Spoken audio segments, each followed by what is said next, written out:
I'm going to show you how to make lemon bars. So in the food processor, I'm going to mix 1 1/4 cups of all-purpose flour.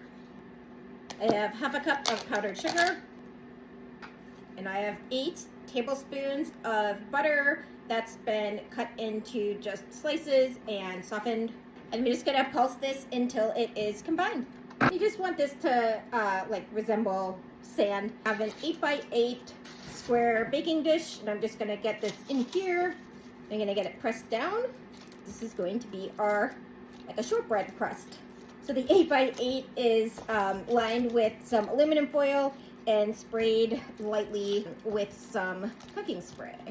Then you're going to get your crust into the oven, preheated at 350 for about 20 minutes until it just starts to brown. While that is cooking, we're going to zest 5 lemons and get the juice from 4. You want about a little over 2/3 of a cup of the juice, and you need a little bit more of the zest.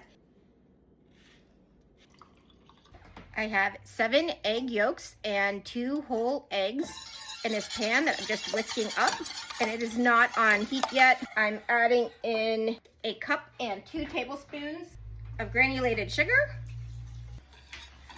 2/3 a cup of lemon juice and zest from 5 lemons. All right, so I have that all whisked together.